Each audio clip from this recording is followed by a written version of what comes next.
But regardless of what you can do today, I wanted to give you the methodology that you can use moving forward when you're working with any photographer. Regardless of what you're taking a picture of, unless if it's anything that has any motion, even if it's as simple as a buzzsaw. For the photographers watching this, this is the buzzsaw. It is one of the quintessential poi moves. Everybody loves it. And then even with a movement like that, you still need more than a snapshot, because a snapshot will have one poi up and one poi down, and it won't have the trail. So you still need some amount of extended exposure, even though it's going to be less than a second to complete one full buzzsaw. Now, there's multiple factors associated with this. So you, the artist who is executing the move, you need to know how to execute it. It's useful, I think, if you're working with a photographer who doesn't know a lot about poi, or even if they do, if you can show them a picture of what you want the ideal to look like. So even if you don't have a picture of yourself, you can get a picture of somebody else doing a buzzsaw, or multiple pictures, so that they can get a sense of what it can look like and what they're trying to capture. I think that's step one. Step two is executing the move for the photographer and calling out the beginning and the end of the move by just saying, now, now, now, now, now, so that they can time how long that is, and they can see how long they have to have their aperture open on the camera in order to get the shot. You also want to make sure when you're doing it, there's a couple of different elements. I personally believe the lines of a photo, like this is probably one of the most boring executions of a buzzsaw you could possibly do. Whereas this, where you have one leg forward, one leg back, and you have your hip turned out, even if I'm doing it the same way looking to the side, I think that's a way more interesting look. I would then take it to a whole other level. So if the camera that's recording me is the line of sight of the photographer, let's say, I would, instead of going at a line that's completely perpendicular, I would move it slightly, maybe 5 degrees this way. I would open it's to my left, right? So this is my left. I would pull my right hip back more. And in the process of opening up my right hip, it changes the line of my body through here. I would hold this here, but I would look to the camera. And because I've opened the hip, I'm gonna have a line in my arm here, and I can easily tilt my head back like this to create better angles. So open the hip toward the camera by stepping that leg back, yes.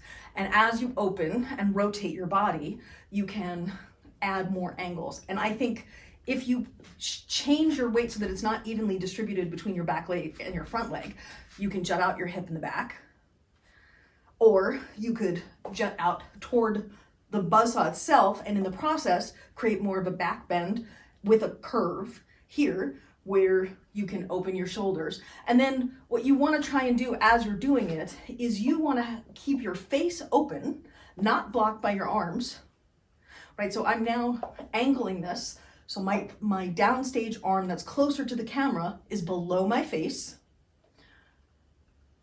as I'm trying to make all these angles, which is a lot of different things to be thinking about. But as the person that is the model, that's, I think, what gets you some of the most interesting photos.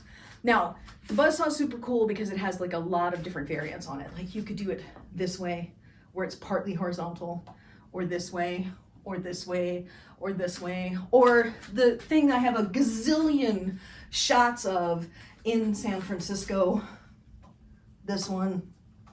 Keep in mind, what you see on this plane is not what the camera sees. So even if your lines are crooked, it doesn't matter if what appears to the camera is a circle. So you can cheat. I mean, if you're trying to learn this one, you're gonna bring your arms in between your arms. You're gonna bring your poi in between your arms and your body like this. Then you're gonna bring it behind your back. And what you could do is cheat and put it on the outside of your two hips. So it isn't even really close together, but it looks like it is from the side view.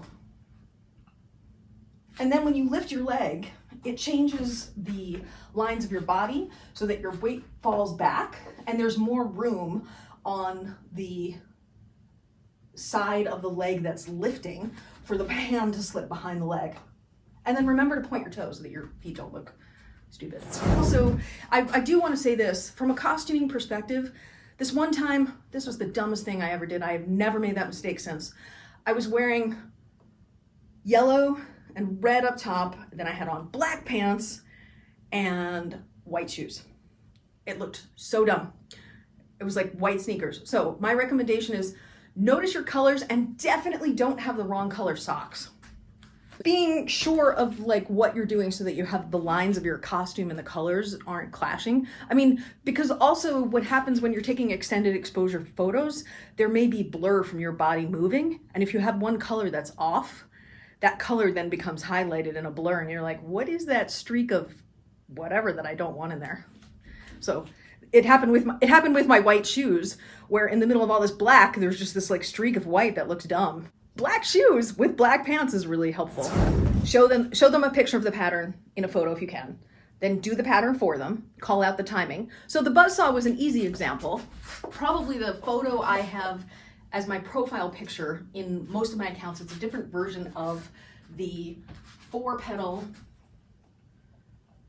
versus 0-petal hybrid, where I'm doing one hand is doing 4 while the other hand is doing 0. I'm pretty sure that's my profile picture in many things. And I'm doing 4 in anti-spin, not in spin. For a pattern like this that's longer, you still would want to call it out for the photographer so that they would know, and you could say, now, right? That takes way longer than now. And how long they need to have the aperture open is going to be substantially longer in order to do the capture. Before you light it on fire, so that you don't waste your fuel. Also because it takes a lot of energy to stand there and not move a lot so that they don't capture a lot of your body shaking. You really want to try and be still, but you want to look really natural while you're holding a pose for like 3 seconds and not looking like an idiot. It's a lot of work. It doesn't seem like it should be.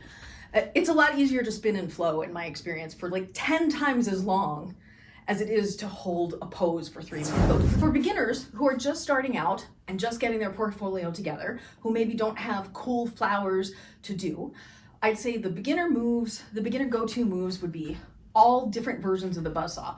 So it could be this, you could be kneeling, you could be doing some sort of backbend situation. Definitely try and look toward the camera as much as possible, even if it's only a 3/4 look. Kneeling is a great option for that. If you could do the one where you get down on your knees and you do a backbend while you're on your knees in the buzzsaw, that's another great version of it. So gazillions of buzzsaws. Another really good one for beginners is if you can do a behind the head butterfly, you could do something like that, where the fire trail will just move downward, right? So that's just 4 circles, but I'm going 1, 2, 3, 4. Just to get from, so what would happen in the photo is it would be your face with 4 circles going that way and 4 circles going that way behind you if you flattened it out in the photo, right? And that's relatively low skill if you can do the behind the head butterfly. Even if you can't hold, like if you can't do the 4 circles like this, what you could also do that would be a good version is come back here and then do like one extension from the top to the bottom. And then what you would have is the little circle here and then the big line down here. So it would look a little bit like wings. A third good one is the one we talked about last time, the grand, where you're doing the 4 circles at midnight, 10 and 2, flip the wrists, go to 4 and 8, and then go to 6. And then that one will translate to a seed of life. I have a video for that one that's already edited. Another good one, if you know the behind the back cap, this one is a really great pattern to do. And it looks really solid, but if you don't know the cap yet, then just stick with the in-spin version. And then another cool pattern, I think another good one for beginners is an attempt at the yin-yang. We took hundreds and hundreds of photos. I had like 7 photographers there and we were trying to capture a yin-yang. And I think we got 5 really good ones. So it's not easy to actually do, but it's a 2-petal flower like this, and they have to capture it from here to there. So now to now, now, now, now, now. And then it will show up as a yin-yang if it's caught properly. It should be on your side planes when you're doing it so that it's like this and this, and then this and this where the petals are. And then you do a big extension in between. And then in order to nail the yin-yang, you have to actually have solid split timing, or else the trail doesn't quite hit. But that was pretty good. So you can probably do that one also. So one of the reasons I was saying that you should have them determine how long it's going to take and demonstrate it for them, where you go now, not on fire, so that they have a general sense of duration. What is also relevant though is the decay of the intensity of the light of the fire throughout the burn. So if you were doing this as a shoot with LED, the aperture would be open the same amount throughout.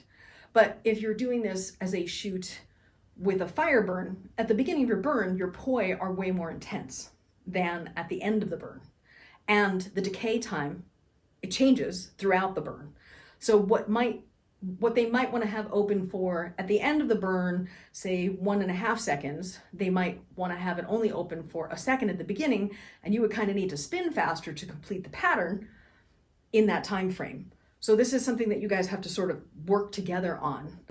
Because it's so bright in the beginning, a very short period of time of it being open is a lot of light. So you almost want to complete the pattern faster when you're spinning in the beginning, and then complete the pattern slower when you're spinning at the end, which sort of fits because you're more tired at the end of the burn anyway. So it should be easier to accomplish in theory. So you want them to have that frame of reference, and then you probably need them to do some test shots. I would say start out with the buzzsaw, because they'll learn a lot in the process of just actually filming it. I mean, it's one thing to theorize about it, but it's another thing to completely do it and see it. And then there's always differences with the lighting outside too. So if it's pitch dark, then you'll have consistency. But if you're doing it and it's sunset and you're trying to catch the waning light in the sky, or you're trying to do it during the golden hour, that changes everything as well. And then you should review the photos in between so that you can both learn from them.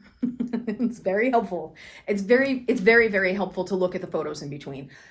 Because if you know what you're shooting for and the photographer doesn't know, they can't really learn if you don't give them feedback and you don't say, oh, but this should look more like this, or it's good except because what they're looking for is different as an artist than what you're looking for as a performer. And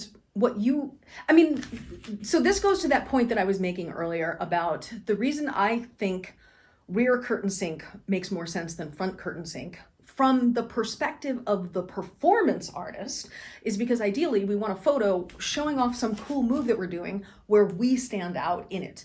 If it's front curtain sync, what happens is they do the flash at the beginning of the pattern, and then the light from the pattern sits on top of your body, which means all of the streaks of the fire will mask you. I think artistically that can look really cool, but I think in terms of promo shots, it's far less cool for us as performance artists. So as a photographer, the photographer may prefer the front curtain sync, but it's a different aesthetic completely. And I think the rear curtain sync, because what ends up happening is it's the crisp flash of you on top of the flames. Anything that was out of place with the flame trails gets covered by your body, which ends up just solidifying it and making it look much better, in my opinion.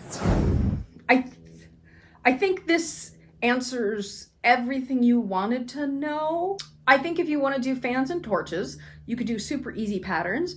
You could also try and draw with, like if you're holding the torch, you could do, so pretend this is the torch, you could do this where you draw a heart around you. If you're trying to get him to photograph it with an extended exposure shot, if you draw a heart, that will come out on the footage, right? So you'll have a picture of a fire heart around you.